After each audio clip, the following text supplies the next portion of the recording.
So this live is going to be quick. I did a really cool live with Andromeda Flame, which I'm going to upload for my Patreon followers, my Patreon, and my students, our students actually, the students that take our class, the classes on Twin Flames, Tantra, and that take our Galactic Starseed Anunnaki class. It's a whole series that we're doing, childhood trauma, sexual trauma, things of that nature. And I'm just really proud of the class we've put together. It's really exciting.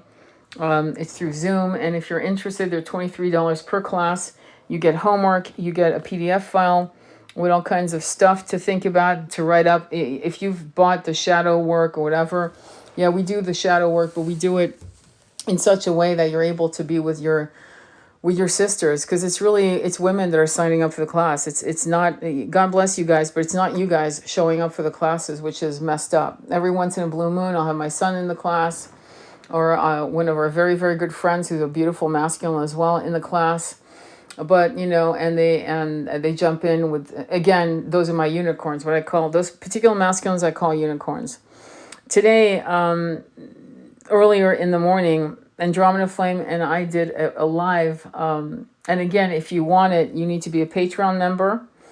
And beautiful, intense live about the oldest profession in the world and why it happens, and some of the famous concubines, courtesans, street hookers, whatever you want to call them, from Maya Angelou, who was a madam. I know a lot of you don't know that, and I don't know why that was. She was a madam in San Francisco, to a madam in Sausalito being voted as mayor in San Francisco in the 70s. And the ins and out of that choice for women, okay? The ins and out of being call girls, high call, what we call... oh God, there's so many terms for it. In French, in the 19th century, they were called the demi-mondaines. They were called half-world women. And there's been great respect for that. I'm going to be talking today about poverty by design. As you know, many of you don't know me. Those of you who follow me and know me know that I am a psychic. I am a tarot reader. I'm a hypnotherapist. And I don't understand how a spiritualist can't talk about politics, social inequality, human rights, and call themselves a spiritualist. To me, that's just I don't understand. Okay, when the politics infringe on your ascension, when the infrastructure infringe on your ascension, it's a problem, and it becomes a spiritual problem. I'll give you an example. If you can't sit in meditation, if you honestly don't have the time because you have two jobs that you're putting together, that you have to have, so that you don't drown, so you don't become homeless, especially now that homeless, good old America, let's criminalize homelessness. That's a great idea, especially with all the homelessness that are the majority are in the geriatric community. They're the elderly. That's just a great job, Biden. You've got such empathy to push that through. Wow, bravo. Okay, so when you have people who infringe on our rights to thrive, you have to understand, okay? There were milkmen, guys driving and delivering bottles of milk to houses, who could get 2 weeks vacation, buy a house, save up and buy a TV, and raise a family of 3 or 4 kids with really little stress. Okay? We've come to that. And to groceries being for 2 bags of nothing, some frozen food, a couple juices, laundry detergent, and you're looking at $72. So those of you who are dropping off this live because you want to hear about, does my twin love me?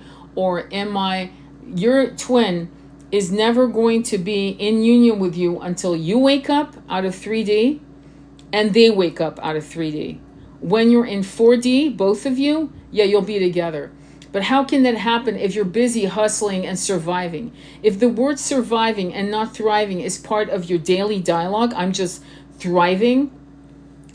I'm hoping to survive. I'm just doing whatever I can to survive, but the word thriving is not coming out of your lips, then how in the hell are you going to be able to read the books, meditate, get your downloads, get divine guidance from your angels if you're running around like a maniac and then just hopefully getting enough rest and sleep and eating well enough so that your brain is fed enough so that your nervous system can be in such a state of receiving from source? How can you if you're running around trying to pay your rent or trying to decide if you're not going to eat for 3 days because your paycheck is 3 days away and you don't have any money?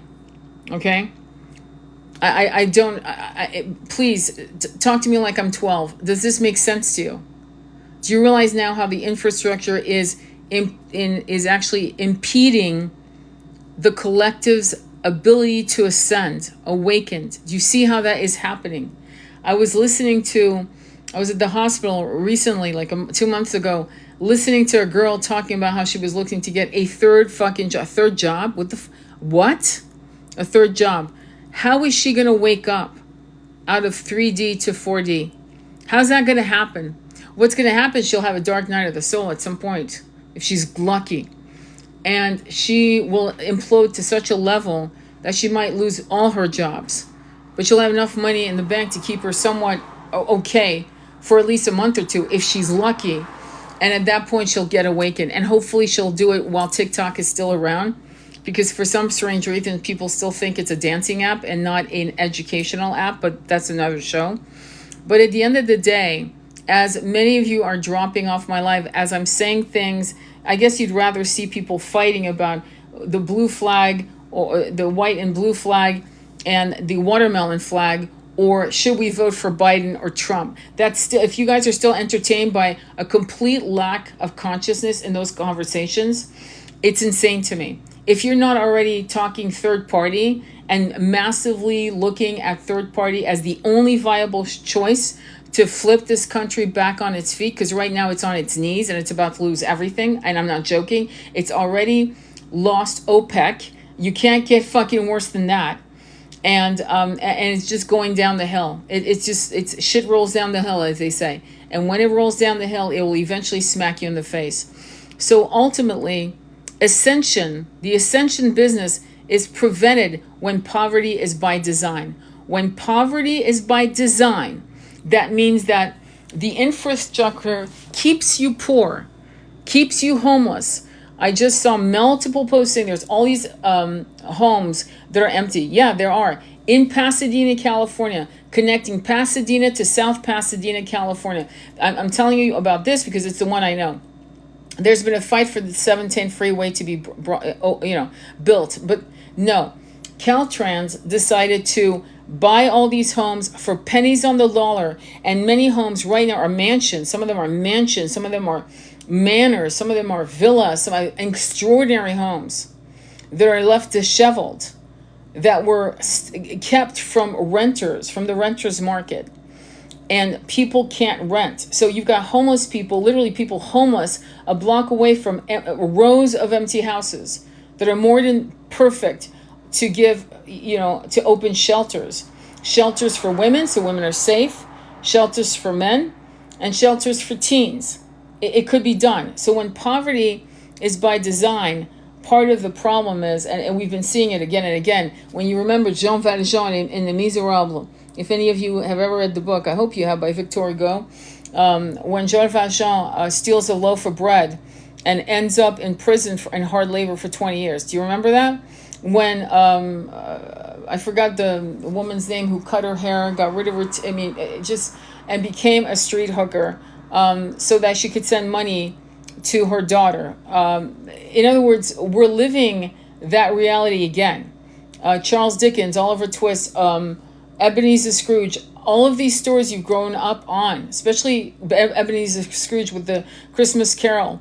It's like a rite of passage. It's this miserly, evil, angry SOB who's hoarding money, and he gets scared straight by three ghosts. Unfortunately, Jeff Bezos and Mark Zuckerberg and millions of billionaires, we've got many more billionaires than we've ever had on the planet in history, have decided that hoarding is better than helping the population. And you might say, well, get your own. Get your own how? When there was a massive depression in this country, FDR had to come up with a New Deal. It gave all Americans a job. There's no such thing as bootstrap theory. It's bullshit. That's not how it works. It never has. People get handouts, people get help, and yes, you'll have people who will milk the system. That's absolutely true. But let's not be concerned with that, because are you that person? I doubt it. But sometimes you've needed help. There's nothing wrong with needing help, getting help, and thriving. And so the key word here is, are you thriving? And though there are very little of you here, I'd love you to tell me, are you thriving or are you surviving? Because if you're thriving and you're in a twin flame runner chaser and you're trying to figure out when you're going to be in union with your twin, and your twin doesn't even have the time to read, study, listen to esoteric ideas about ascension, evolution of the soul, and all of that to understand his connection, her connection with you, then you can now understand why the 1%'s boot on your throat is a problem. Because it's actually impeding on your union. It's impeding on you guys going up the trajectory of becoming twin flames in union to twin rays. Do you get the logic here? Do you understand how there's no separation of church and state in spirituality? Meaning there's no separation from politics to spiritual ascension. It is intermingled.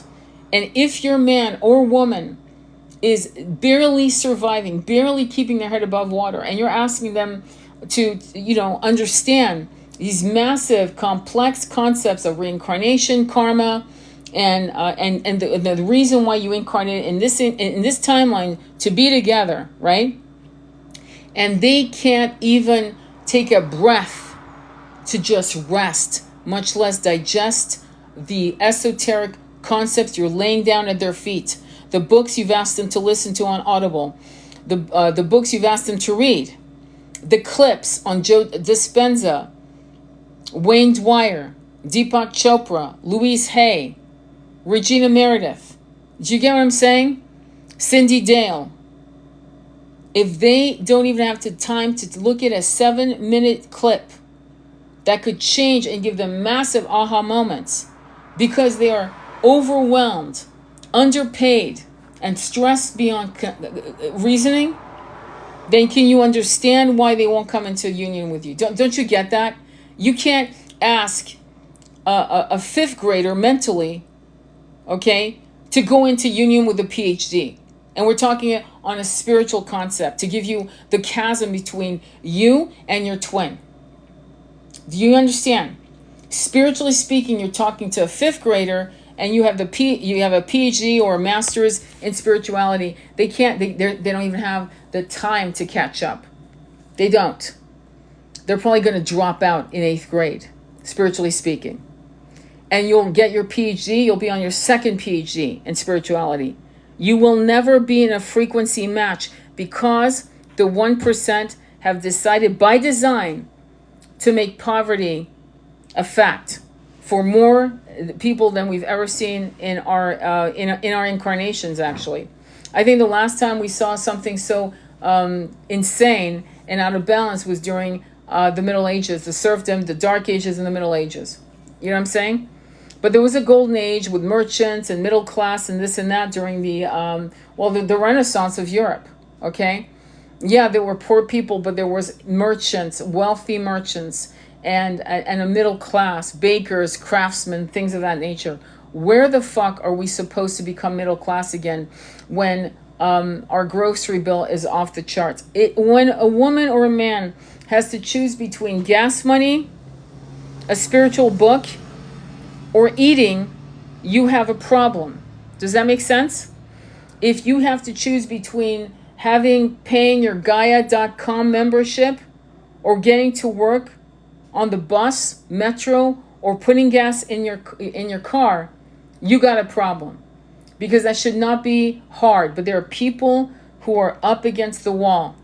And yeah, that's going to infringe on your union with your high-level soulmate or twin flame. It's common sense. I don't know why people don't get that. It's like shocking to me. Any comments or questions? People have to move out of the country because it's getting too expensive. Yes. Yes. If this continues, many more are going to leave. I've heard from others that being rich is not an option anymore. But what is rich? See, let me tell you what rich is. Having the time to get on my hammock and read my favorite book and be with my beloved and going in and making a wonderful meal. That to me is being rich. But when the governments decide to attack us and tax up the ass and take and then fuck with our food and then make it illegal for some states to capture rainwater. You know that's illegal in some states in the US, right? You know this. When that's happening, then rich means what? What does rich mean? Because I'll tell you something, $1 million is squat now. And how some of us are living a pretty okay life right now is shocking to me. I don't know, we're fucking manifestors.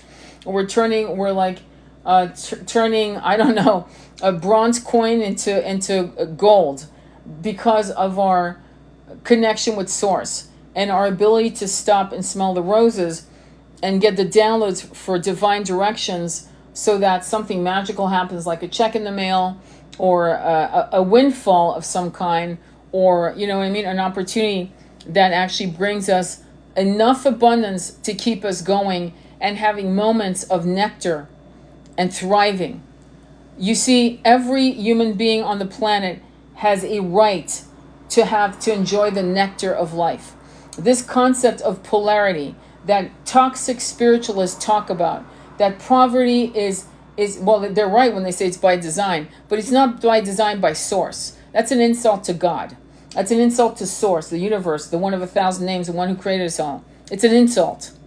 We were giving free will, and we have fucking hoarders. Now, if you walk into a house of a hoarder, you're like, wow, this person's mentally fucking deranged. Like all this shit, like cats, dogs, litter boxes, newspapers from 1956 or 1980. You pretty much realize that the person's insane, completely like unhinged. But what I find interesting is that we actually respect billionaires. They're hoarders. You know what I love about J.K. Rowling is, and I don't know why she was attacked. I know why, and I think it was bullshit. But she basically had billions of dollars and said, I'm donating a lot of it away. I think she kept like 500 million or something, which is not a small sum, but going from billions to 500 million or 100 million, I think it was something like that. And she decided that she didn't need all that money. Here was a billionaire who could have hoarded and said, no, I'm going to donate the bulk of it because I really don't need this kind of money. Like, even the money I'm keeping will be enough for my kids and my grandchildren. Like, I don't have to worry ever, fucking ever, unless they really fuck up, right? And so there is something wrong with Bill Gates and Melinda Gates when they're saying, well, we just want our kids to, like, inherit $10 million. Okay, so why are you hoarding the money while you're alive? Since your kids are only getting 10 million, why are you hoarding all this money? Why don't you look at cities that need your help and massively change the whole city? What was interesting about the robber, what are they called? They were called, well, I'm going to call them robber, like robbing people, robber barons. They were the great barons of the turn of the century, meaning the 19th to the 20th century. The Gettys, the Vanderbilts, the Rockefellers, believe me, I don't respect them, but what I'll give them credit for is that they were building museums, massive libraries, and hospitals and schools. I've yet to hear any of these billionaires, and we're talking about these guys are like 177 billion, 120 billion, 111 billion. I haven't heard one of them build a hospital or refit a whole, literally build $100 million hospital somewhere that's more impoverished. Do you see what I've yet to hear? Believe me, because if it had happened, we'd all know about it. We'd know who it was. Let me read your comments. Hang on.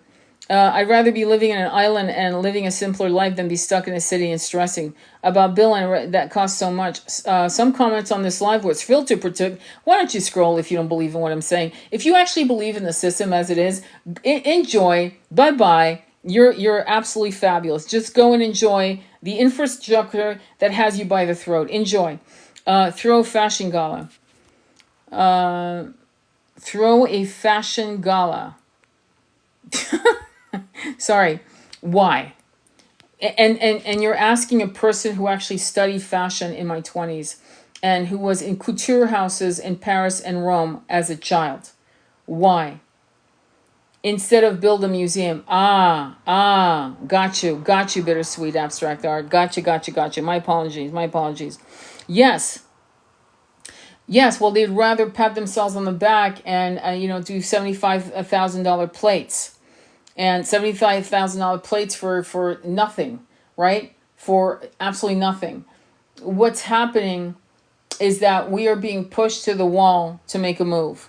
When I usually move, I get rid of all my shit, new energy, new needed and new space. Yes, but ultimately, we need to do more than that. I just opened a bank account locally where I live in upstate New York. And I forgot how it came about, but the assistant branch manager said to me, I don't know where it came out, where she said, are you registered to vote? I go, no, but I wish I could run. She goes, oh my God, please tell me you're going to run. I go, I can't. I haven't been here 18 months. Why don't you run? Because I'll back your ass up. I like you already. And she giggled and she said, I don't know what I would say. Some of you are badasses. You're very good with the words.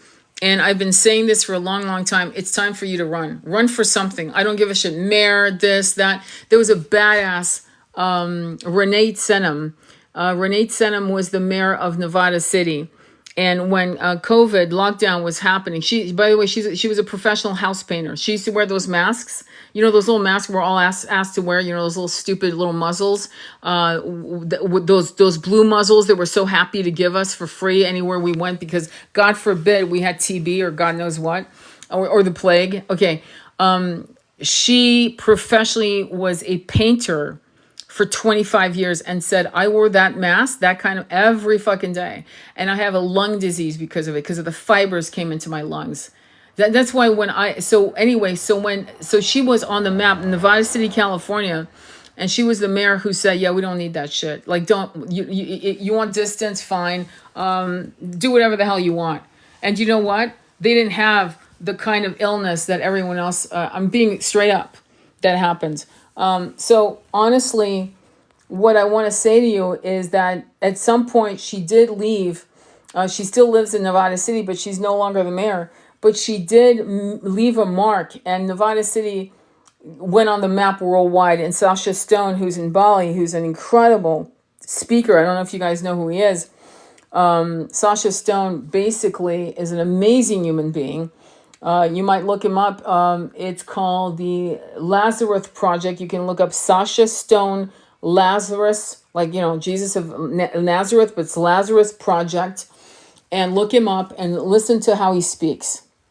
He was banned on YouTube and reinstated, I think in the last year.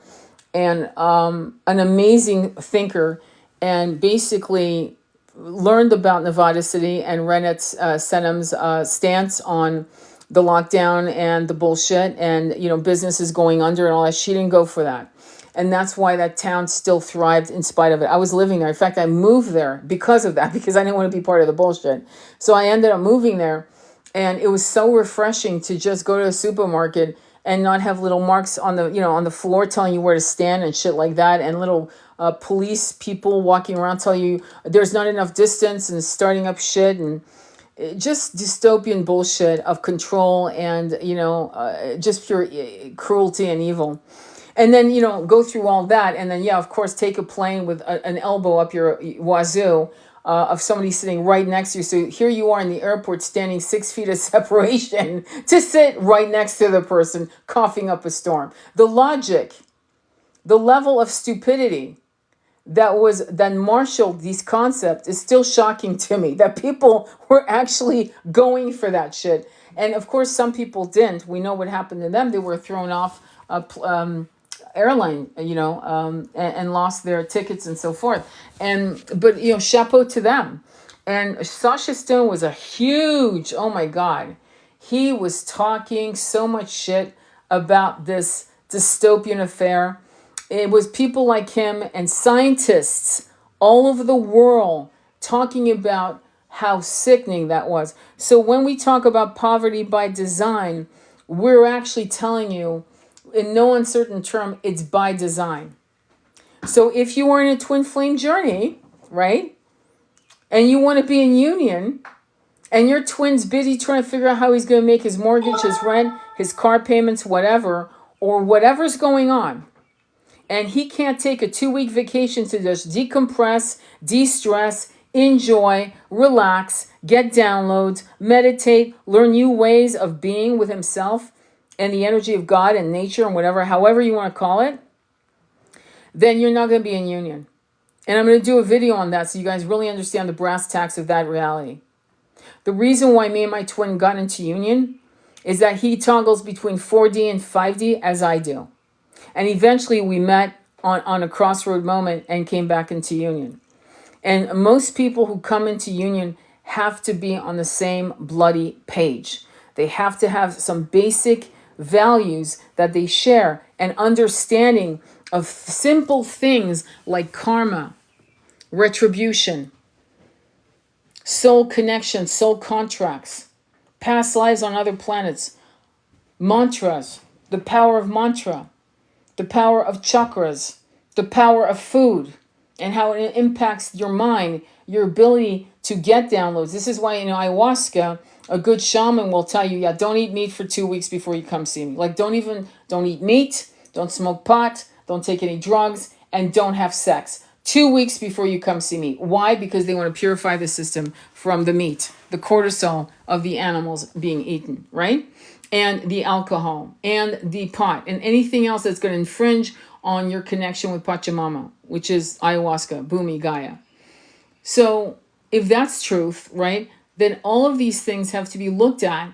If you want to decalcify your third eye, but you want to be on a carnivore diet, I'm just going to I really don't care who I offend, because it doesn't matter. Do whatever you want. But think about it. When I was a little girl, there would be hunters going out to get rabbit, pheasant, quail, ducks, whatever. And you would go into the open markets in France, and there it was. In other words, there was no mass unaliving of animals, panicking, freaking the fuck out, and regurgitating on themselves and trying to escape. When you eat that, you're eating fear, which is cortisol. You're eating adrenaline. You're eating all of that bad shit. So the way an animal is taken out is important. It is so important that Gordon Ramsay did two shows, one that he raised 2 pigs, and one that one of his cohorts raised 2 veals, male veals, right? And how they were taken out was as important as how they were raised. I'm not joking, because that trauma you're eating. So if you're going to be on a carnivore diet, don't be surprised if your third eye can't open. It's common sense, okay? And people try to sell themselves, no, this is good for me. I'm really a blood type, whatever. You're not, because you see, carnivores have a shorter intestine tract than we do. Ours is like cows; it goes all the way around and so on. If you've ever gotten a colonic expert will actually be able to show you tracts coming out of you and bring, like show you, look, this is like tire treads, and it's undigested animal protein. It's undigested meat. So when you look at these things that are still in your body after 3 to 4 to 5 to 6 to 10 years, whereas if you're a vegetarian, it passes through you like nothing. And that's why a lot of us who do this kind of work, we don't eat that. We don't eat it. Now, if you're a hunter, like a Native American type or the ancient Celts, and you're hunting your own food and you're doing it with reverence and honor, and you're good at what you do, meaning the animal doesn't feel any pain, no trauma, nothing, then I bow to you, because you know what the fuck you're doing, and you're doing it with consciousness. But if you're not willing to do it yourself, then don't eat it. I'm just being very strange, very, very. It's probably very strange for you to hear me say that, because I've never hammered on that subject. But this stuff needs to be talked about. And the unfortunate thing about food and how it impacts you is that if you can't grow your own food, then you're at the behest of the supermarkets or farmers markets around you, and you have to trust other people to make sure the quality is there. And that can actually, if it's not real, like I was talking to a nurse actually about a red bell pepper that I bought at Walmart, and how no matter how long I cooked it, it would not melt. It's not a joke. I didn't put it on camera because that's not the kind of content I do. But in conversation, we're talking about food, and I was saying, yeah, this, and I told her about the red bell pepper, and she, Caribbean woman, she went, oh my God, yes. And I said, Walmart? She goes, yeah. And we were comparing notes on how this bell pepper would not fucking cook. No matter, I threw it out. I was like, I'm not even going to put that in my, God knows what is it? What's in it? So you've got to be very careful. So hopefully you guys can create communities where you have gardens where you grow your own food. There was one in Seattle that was actually destroyed by the city of Seattle, I kid you not, where it was feeding 400 families, this particular garden. This happened, it happened last year, it happened in December of last year. And they were going to go to the city hall, and they were going to talk to the mayor. And they had until, they thought, the community of gardeners thought they had until Monday to come on I believe it was Saturday or Sunday at like 4:00 in the morning. They came in with their bulldozers to destroy the communal garden that had fed 400 families. If you don't think poverty is by design, I'm not sure which Disney story you're living in, but I'd like to get a copy of it because it should be quite enjoyable. It should be fun, actually, to watch. Just saying. In Philippines, lots of vegetables are grown near the volcanic and very rich of iron. Very, very cool. Yeah, very cool.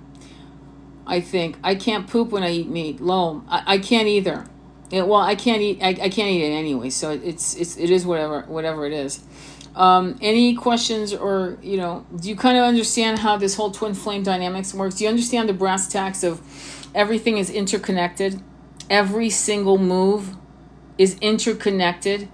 So if you have a government that's unkind and miserly and really fucking people over, because when you listen, it's almost like they've declared WAR on its people. When you make homelessness illegal, that means even if you sleep in your fucking car, that means, people living their van life, creating content and talking about how they have their van life and how they can be arrested and put to jail. No questions asked. That's like indentured servitude. They will go to jail and work for these corporations, right? Because jail's owned by corporations now. And they will work for these corporations penny on the dollar for years because they were homeless in their car, in their van being possessed, what is the word?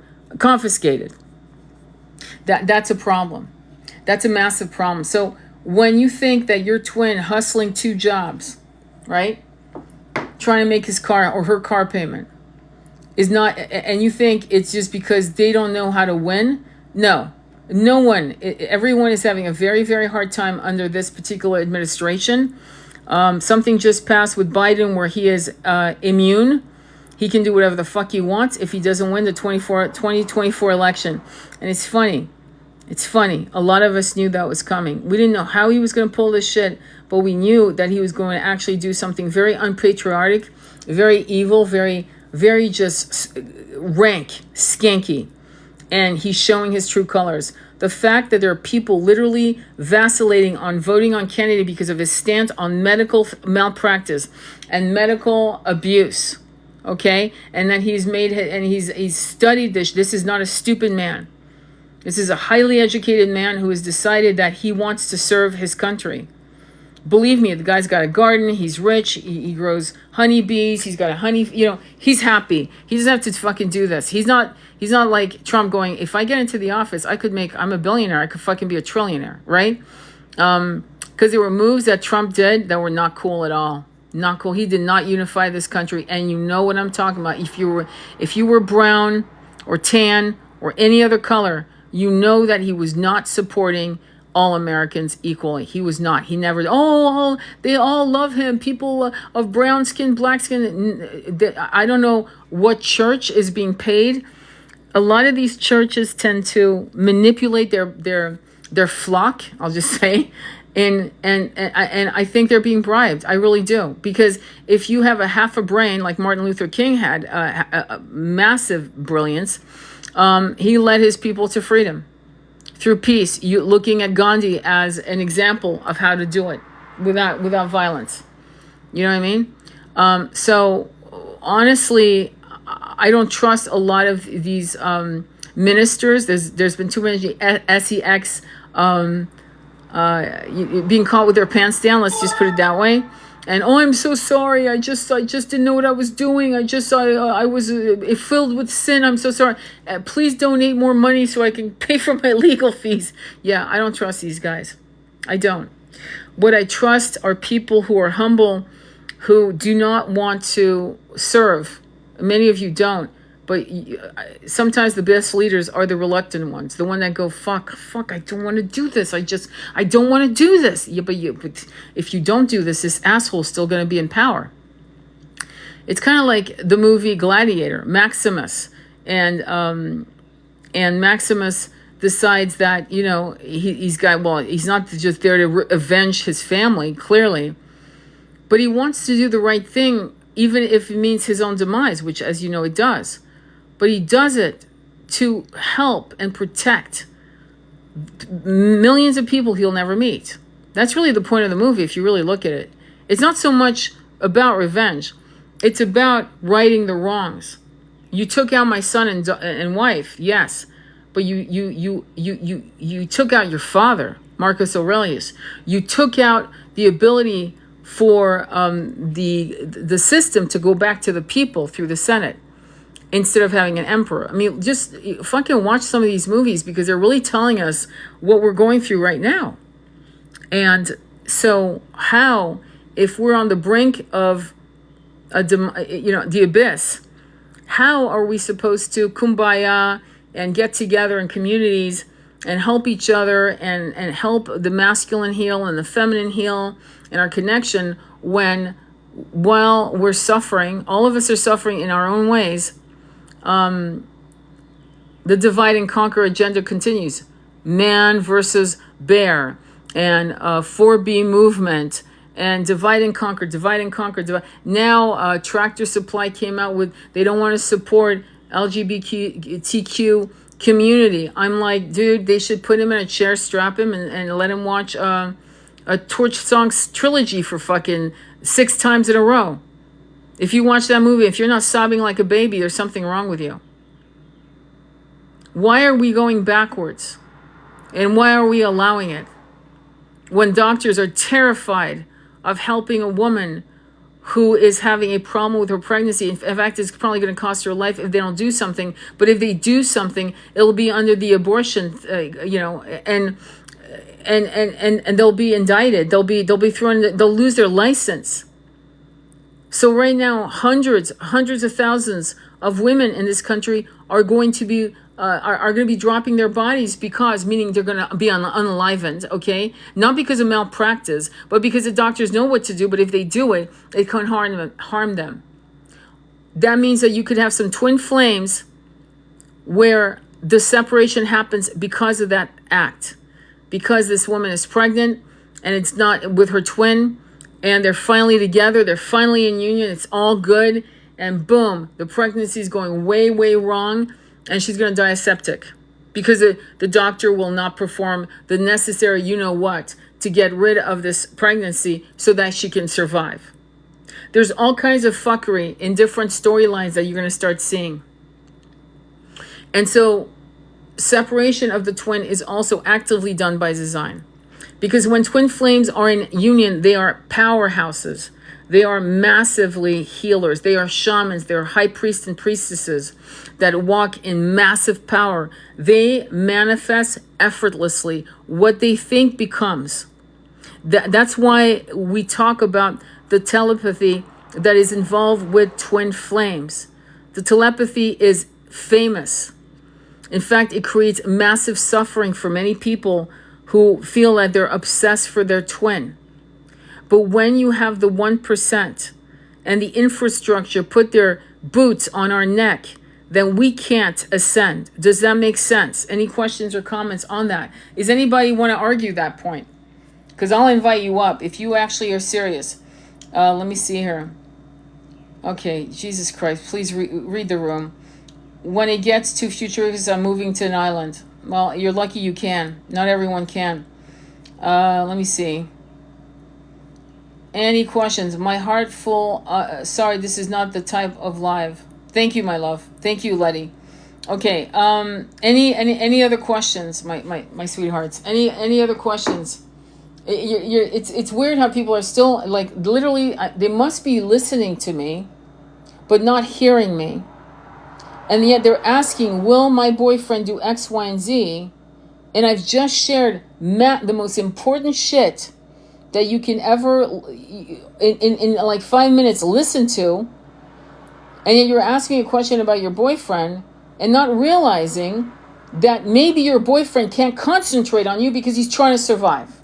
How's that? And maybe he's cheating on you because he just wants a mini 1 hour vacation with a bimbo that's going to make him feel like he's another type of man, like he's living a different life because the life he's living is so horrific, so horrendous, so filled with stress, lack of money, lack. That for a minute, that little, cutie pie that's winking at him, he's like, what the fuck, let me just do that. Let me just, blow off steam for a minute. Because my twin or my high-level soulmate is banging me on my head, asking me why I can't be in union with her, why I can't leave my wife, why I can't commit to her, why I can't be with her and our son or daughter. You see what I'm saying? It's like really think about what's going on in people's day-to-day. Because if it's unpleasant and hard, then they can't be there for you. They can't. Do you understand? They can't. They can't. There's something that's blocking them. And when a man, in particular, that's a masculine issue. When a man is not feeling it financially secure, it blocks all his energies.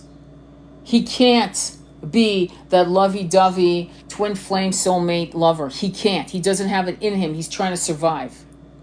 And he's trying to not look like a putz. And he's trying not to look like a loser in the eyes of his friends, in his own eyes. Do you get this? Do you get that? Do you see how politics is important? Because if we don't have a better system where everyone's thriving, which there's no reason why that shouldn't happen, if we're not all thriving, then we can't ascend. If all of us are thriving, we can ascend. Do you see why poverty is by design? They don't want us to ascend. They don't want us to ascend at all. Why? Because then they lose power over us. It's that simple. It's really not complicated. And so when you look at anything in your day-to-day life, the fact that your gas bill is higher, the heat is higher, your gasoline in your car is higher. Do you know that right now in upstate New York, gas is $4.19, $4.51. In LA, it was $6.51, $7 a gallon. Do you think people can thrive like that? And you realize that many of the bus systems are shit in California. I hope you know that. There's no good transit system at all. To get to your job can take 2 hours if you got to take the bus. I'm not actually overstating a fact. And many of you who live in California know exactly that I'm correct. So, like I said, there are a lot of people that are moving. There are a lot of people who are not paying rent for 3 to 4 months, gathering up their money, selling their car, doing whatever the fuck, and going to Mexico, Bali, France, Ireland. I just saw a few posts of people showing their houses in parts of France. I'm not going to go into, for $1,200 a month, 3 bedrooms, 2 bath, gorgeous, and a garden. It's just, how do I find a job there? What do I do? How do I get there? Exactly, that's the question. And many of you are being pushed to have your own businesses because you can't work for people anymore.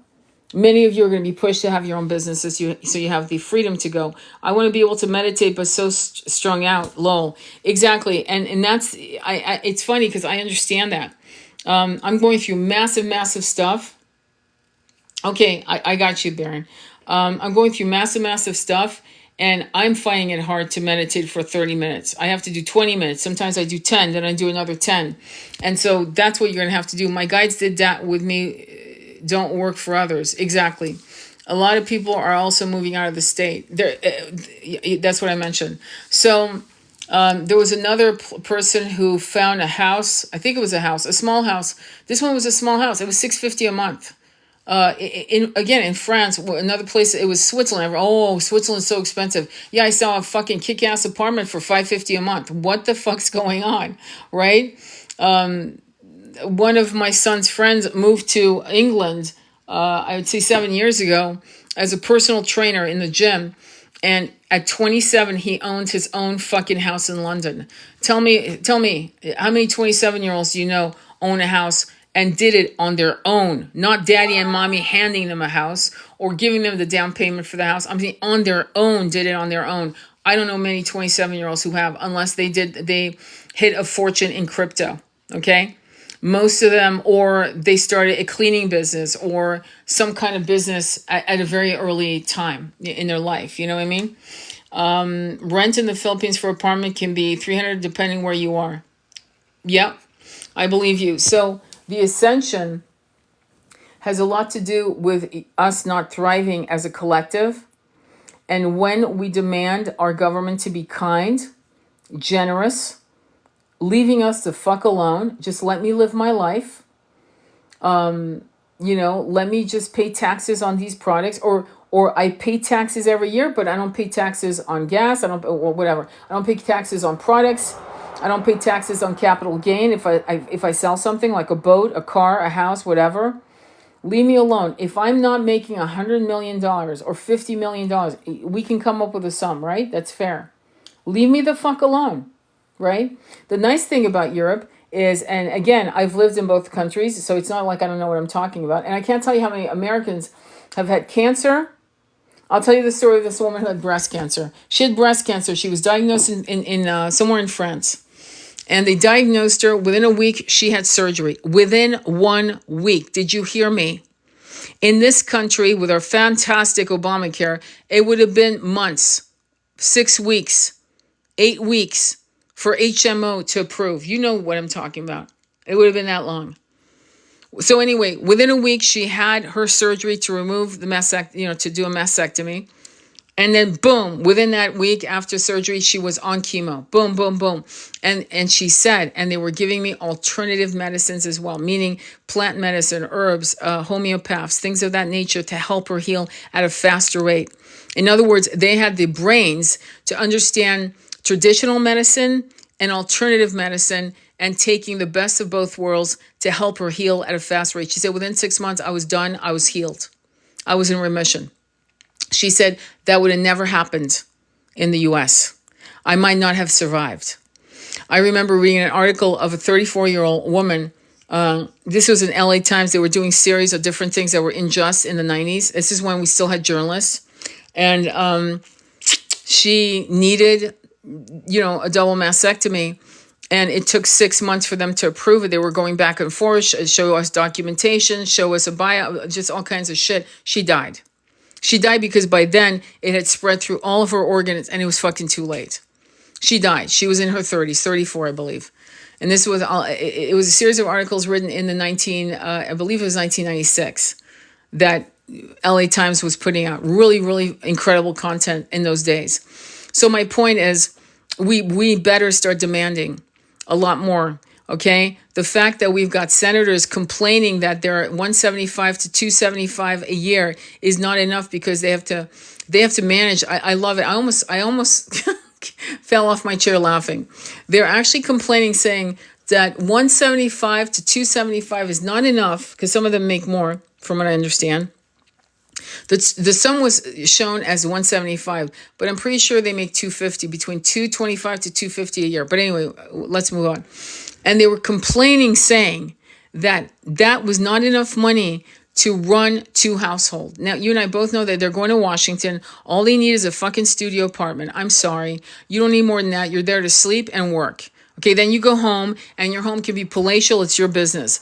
But when you come to Washington to work, you're there to work. We're not giving you another fucking villa. We're not giving you another $500,000 home. You're not getting a second mortgage. That's not the goal here.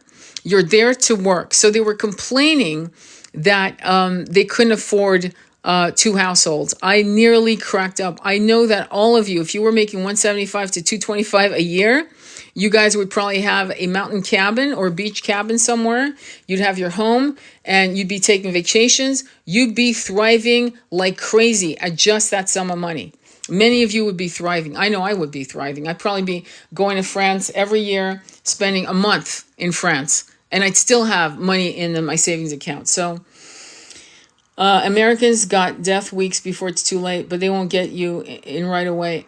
I really understand what you said there. But anyway, I just want to thank you all. And I want you to think, I will upload this live because I really want you to share this live with other people. I want you, and if you can't share this live because it makes you uncomfortable, that's fine. Go ahead and listen to what I say yourself again. It'll be on my YouTube channel on Sacred Intimacy Tarot. Listen to it again and learn how to talk to people, bouncing from one idea to another and bringing it back to the 1%.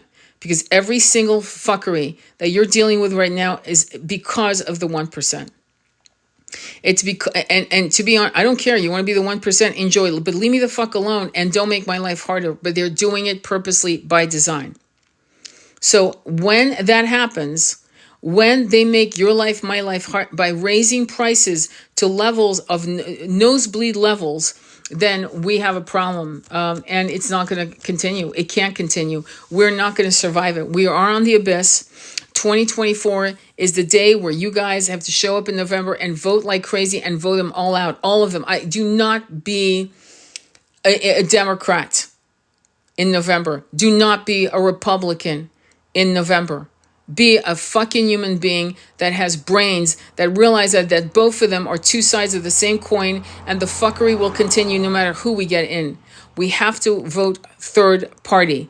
And if you're going to be led by your nose like cows to the slaughter because you're afraid that the third party vote is going to bring Trump or Biden in or whatever, I'm hearing the most insane philosophies. Well, I just want to make sure Biden doesn't go back in. Well, I just want to make sure Trump doesn't go back in. So whatever it takes, I'm not going to do third party. Here we go again with the fear-mongering bullshit.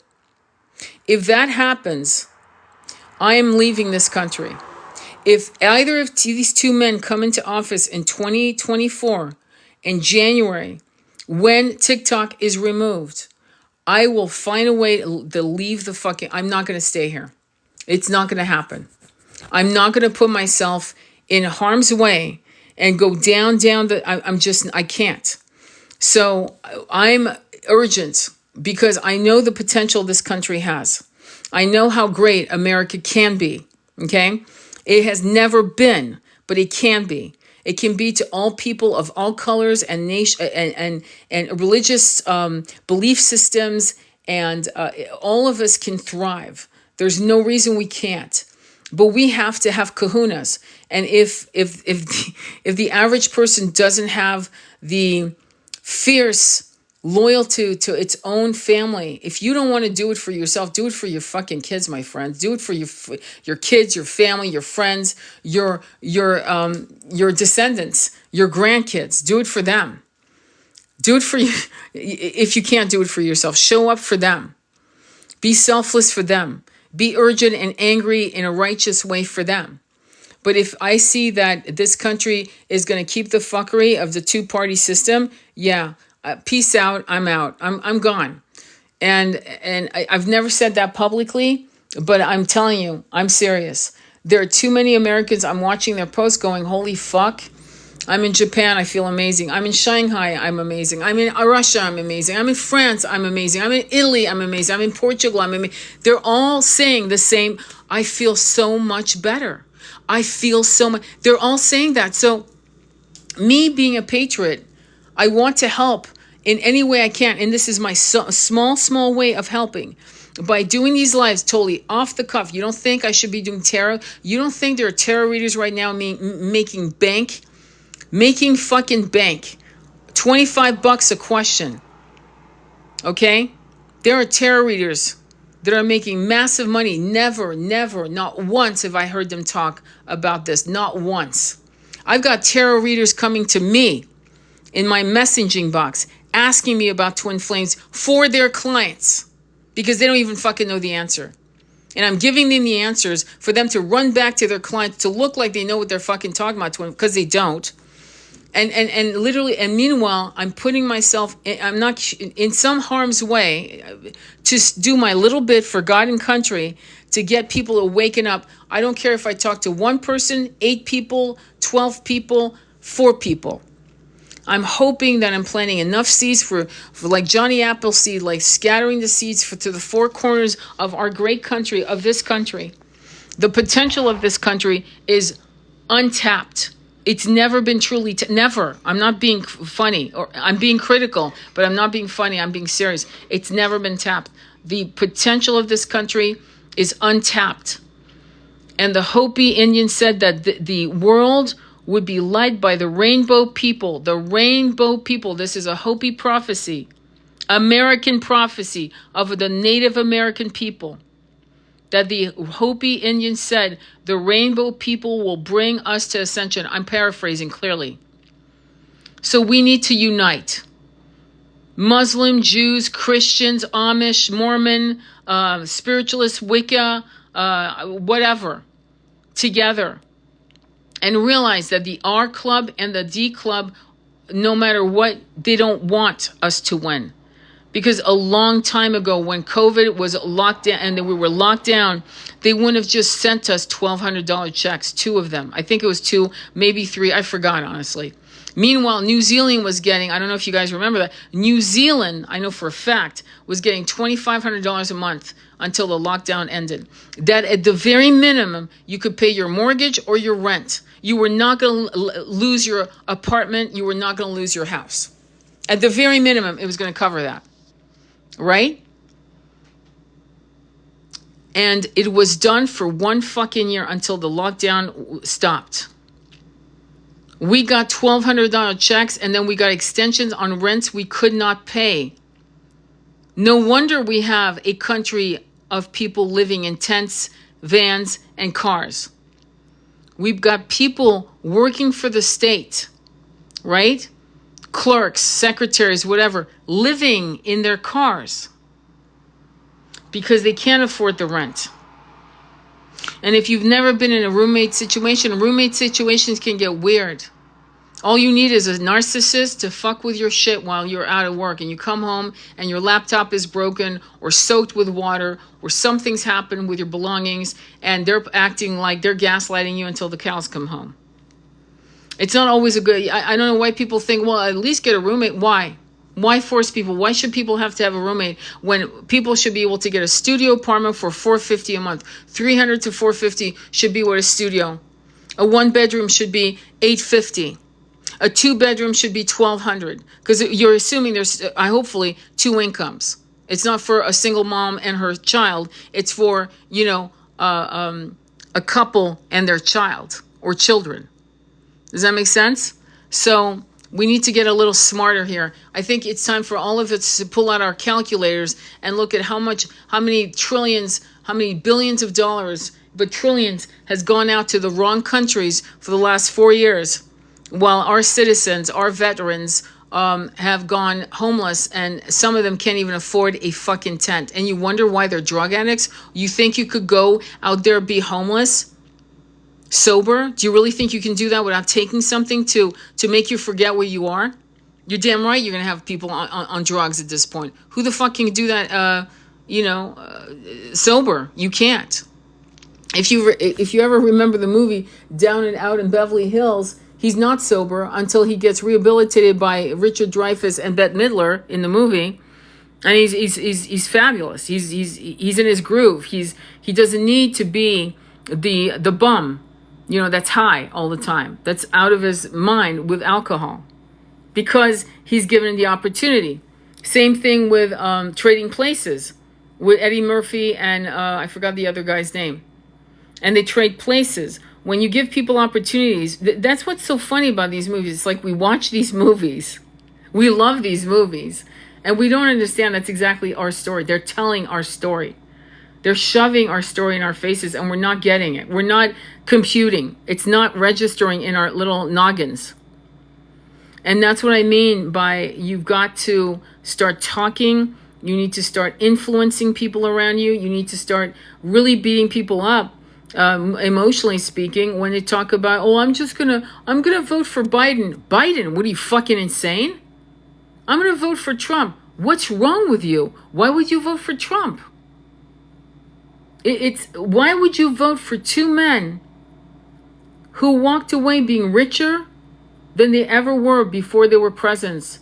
No, it's the deals that you make in the White House, the connections, the deals, the opportunities, the insider trading. Let's not play games, okay? The insider, there's actually an app where you can actually follow what senators are buying, because we all know they have insider trading. We all know, okay? And that's why a lot of people follow senators to buy stocks, because they know that they know something, okay? So there's something wrong here when you know that you should follow senators and what they're buying to give you the insider track that they already have. There's something wrong with that. Anyway, any questions or comments? That's why I live alone. I hear you. I love listening to you, Tony. You remind me of Michael Savage. I really don't know who that is, but I will look him up. They made America a nightmare. Honey, listen, it was a nightmare for women. Women were not allowed to own a credit card, a mortgage, a loan, nothing in 1972. It was interesting how we had these movies with Katharine Hepburn acting like a reporter, acting like she was independent. It was funny how we had Marlene Dietrich running around looking like she had everything under control. It's really funny how we saw Liz Taylor doing her thing in Raquel Welch. But the truth is, none of them could get a credit card on their own. None of them could get a bank loan at all unless they could schmooze someone, schmoozing in maybe a very overt Shakti sexual energy way. But for the average woman, the average housewife of this country, if her husband divorced her because she had breast cancer or illness, or because he found a younger model or whatever, she was fucked. Completely and utterly fucked. And I could tell you stories after stories of women who were left by their men in the 70s, in the very early, or late 60s, early 70s, and how they had to more or less make it look like the husband still lived there so they could still pay the mortgage and not ask for alimony, because if she asked for alimony, it would shake up the whole situation. So she stayed married on paper to make sure she could still undercover while she had a little job as a secretary, right? To make the mortgage payment so she didn't lose the house. There were hundreds of thousands of women doing that because they were so terrified of the banks realizing, oh, hubby's gone. Oh, let's take the house over. Let's just, close the loan down. Unless he wants to get the house or sell the house, we're going to have to close the loan down because he's no longer making payments and she's not allowed to. So, when women are that oppressed in a country, yeah, that's a problem. You should watch the movie Orlando. Beautiful movie. It's called Orlando. And it was done in the 80s. I'm trying to remember the beautiful actors. They're still around. And it's about it's about a man. Actually, it shows it starts in the Elizabethan era. And by the end, I really don't want to tell you the story because it's such a shock, and it's such a beautiful shock what happens in the midst of his life, that it's going to shock the fuck out of you, but it's going to educate you as to the plight of women and how women were oppressed. So this was a nightmare for women, okay? When the Civil War happened, women ran the farms and the plantations and all of that. They ran the farms, the plantations. They made more money while the men were gone. God bless you guys, okay? But, and then when the men came back, it went back to shambles. I'm not, or back to normal. And whatever normal, they were still struggling. When women were running those farms and those plantations, they were fucking kicking ass and making money. And this is in women's studies. When you take a class in women's studies, you hear about these stories and you're like, how could they oppress a population of people because of their gender? How could they do that? And yet they did for hundreds of years. So I think that, it wasn't just this country that did it. England did it. I believe that in France it was different. I believe other parts of the European recognized women's right to own property and so forth. And it was a little different. There was a lot more progressive attitudes towards women, but not much more, because as you know, across the lands around the world, it was okay to beat the out of your wife and without any recourse. So yeah, it was a nightmare, honestly. And I think that now we're getting better and better as sharing these stories, but we also need to cool our jets, because we need good men. We don't need men. The idea of just having a man is stupid, but we need good men, and good men are very important. Just like good women are very important. Just like I don't need bimbos around me. In fact, I really do not have any bimbos in my life at all. All the women that I connect with, including my clients, none of them they're all powerhouses. They're all high priestesses, goddesses, power Amazons. They're powerhouses, every single one of them. When I come across bimbos who are potential clients, I I'm not your psychic. I'm really not your person. I'm just not your person. I have wallflowers that come to me, but I know beneath that wallflower exterior is very much like, what's her name? Oh shit, I forgot her name, in Bridgerton. Remember Bridgerton?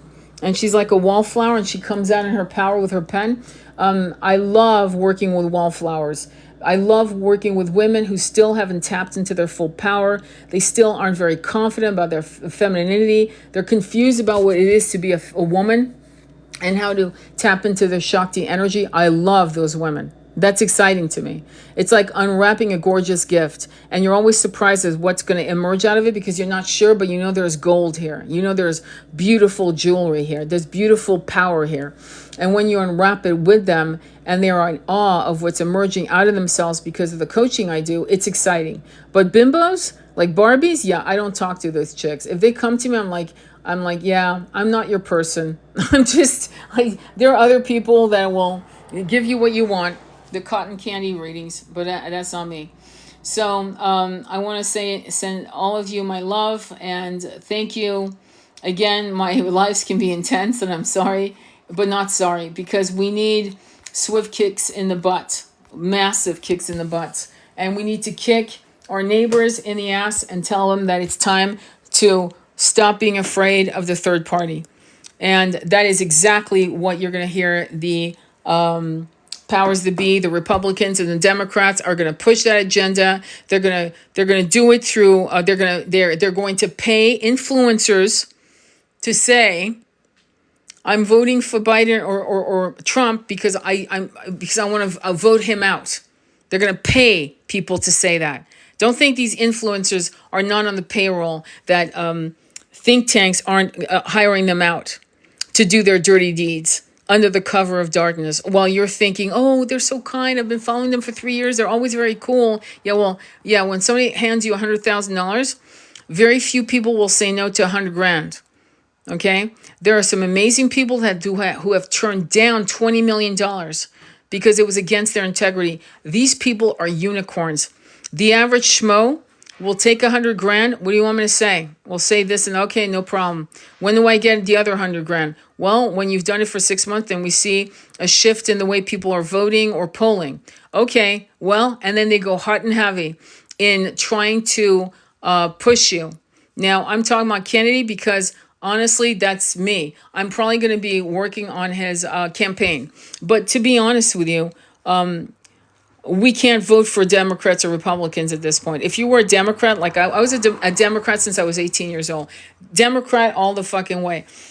I wouldn't vote for a Democrat if you gave me $100 million, because the karma, see, I believe in karma. I believe in dropping my body and facing my guide and the Galactic Council and them looking at me, and they wouldn't say that, but I'm going to say it the way I say it. What the fuck did you just do to him? How could you do that?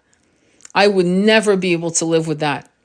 But very few people have that kind of long-term thinking, and I do. So the $100 million in the last 10 years of my life, or 20, because I don't know how many years I have. I might only have another year. Who knows, right? But the point is, it's not worth it for me.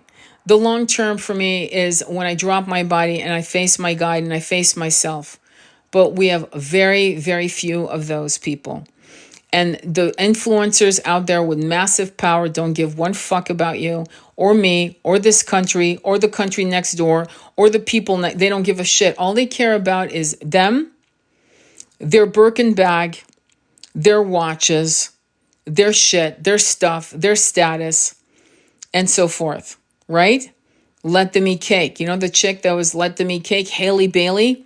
Yeah, she didn't give one fuck. And if she had been brilliant at all, you know what she would have done? If she had a brain or she had people with brains, I would have said to her, tell him you did it on purpose to start the revolution. That would have been the smartest thing instead of her coming out going, I'm just like you. No, she should have said, I fucking knew exactly. I knew it would piss you off. I did it because I knew it would piss you off and I wanted you to get pissed off. She would have gotten, I can't believe she had none of her friends thought like that.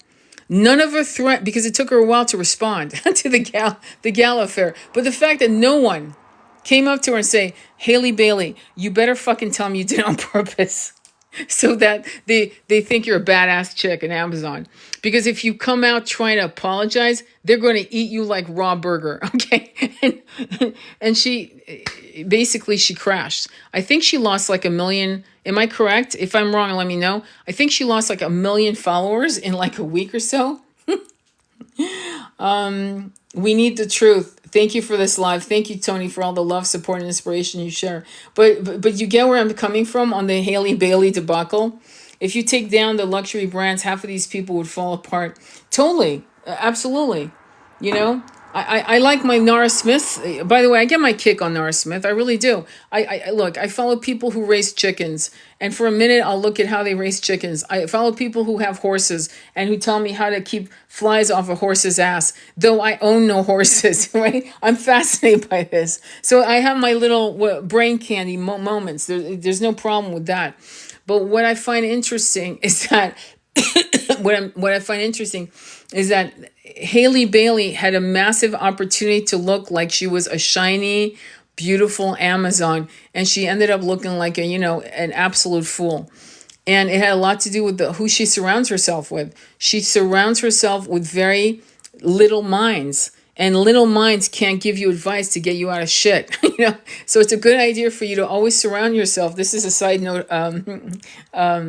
Advice is surround yourself always with a Doc Holliday that has incredible, irreverent, like creative, outrageous mind. Because if you do, when you're in the quagmire of your own fear, they'll come in with a solution that you'll go, oh my God, that's brilliant. That's going to work. Yeah, it is going to work. Do that. Say that. And you'll be back on their good graces. I thought she was going to do that, actually. I thought maybe she actually did this on purpose. No, she's that foolish. She's got a small mind. It's obvious. Anyway, any other questions before I go? I want to thank you all for being here and for being so loving. Even if I was rich, I wouldn't want some rich narc talking about brands I don't care about. It's interesting because most of the beautiful clothes that are really violently beautiful have no labels. And for you to have beauty, like you can go to Rome or you can go to Paris or Switzerland or whatever, and you can get the most beautiful hand-cut suits and blouses and all that. And there's absolutely no labels. And the impact is amazing. When I see people wearing, especially when you see a lot of different types of people who wear a lot of brand names, like they'll wear Adidas and they'll wear like Louis Vuitton, or they'll wear like Chanel, or and it's emblazoned, Versace emblazoned on their chest. I'm like, you really went out of your way to buy a $190 t-shirt advertised, and you're like a walking billboard, and you paid them to like be the walking billboard. Is there something wrong with you? It's like, it doesn't make sense to me. But people feel like it's a status, and I'm not sure what status they're trying to reach. But I can tell you that I've sat in 5-star hotels, and I've sat in airports, and every blue moon you'll see someone and you'll go, oh yeah, everything was handmade for them. You can tell. You're like, whoa. So I appreciate beautiful, the aesthetics of fashion in that sense. But in terms of the actual label, I 100% agree with you. It's all bullshit. It's complete bullshit. And it's not worth the money. It's not. So anyway, thank you all for everything. I will upload it. We'll see how well this live does on my YouTube channel. But I have this other live that I did this morning with Andromeda Flame on the oldest profession in the world. That was a very wonderful live. It was, if you're a Patreon member, it's $5.99, and you support me, you support my channel. And most importantly, you're gonna start getting a lot more content. I'm gonna be actually also reading from my erotic book Recall on my Patreon, and it's not just it's very much aware of the patriarchal, Abrahamic, religious rhetoric that we've been, shoved. It was shoved in our faces for centuries. Many of our incarnations, we've had to deal with it. And I talk about it in the book, but it's about twin flames. It's about the ancient world. It's about Mesopotamia. It's about the Y2K, and it's extremely erotic. So much so that TikTok decided to ban it. I'm not allowed to sell my book on TikTok. That's why you haven't seen it. It's not because it's not there. It is there. So if you go on my Linktree profile, you can actually see the book Recall to purchase if you want. I think it's like $4.99 on Kindle, and I would suggest you consider buying it. I'm not making a lot of money on that, but the reason is because the sexuality is very important. Twin flame sexuality is infamous and famous for a reason. And also the concept of forgiving the unforgivable is in that book. And how souls reconnect and how we meet and how we remember, and that sensuality and that frisson of recognition and that awe and some of the things that haven't been able to be healed is in this book. I'm after I've done my healing book that I'm working on with for a few classes I've been doing, I'll be working on Recall, the second book on that, and this will be more about my personal life. And again, Recall is about my personal life. It's about a real past life I had in Mesopotamia. But the next book is going to be called Gangsta Guru, and it's going to be about me and my twin. And again, I'll be talking about the high-level soulmate connection with my husband and my twin and my son, and the journey that happens in twin flames, because many of you think that you're on your journey and you've only been on it a year or two. I'm not laughing because I know how painful this is. It's really, really, it's like you can't breathe. But if you've only been on your journey for 2 to 3 years, you've just begun. It's just started.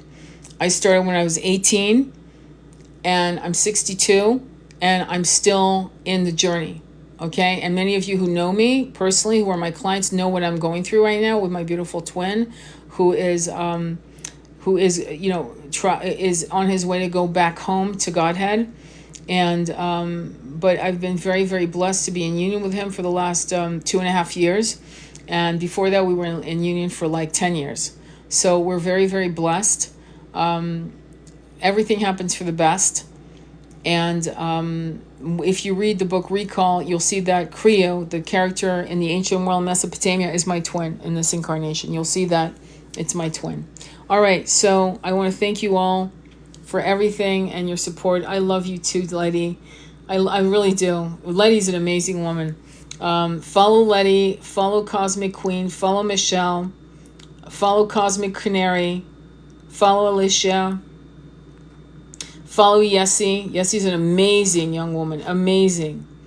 Follow Stacy. They're all amazing. Everyone I'm telling you to follow, amazing women. Amazing, powerful, the various gamut of age, the various gamut of backgrounds and experiences and grieving and loss. All incredible women, and I would not be they would not be my client if they weren't all badasses, all badass Amazons. I'm not kidding. Anything else? And here's my unicorn James. This man is amazing. All right, I'm gonna let you go. Sending you much love on your journey. We'll talk soon. Namaste.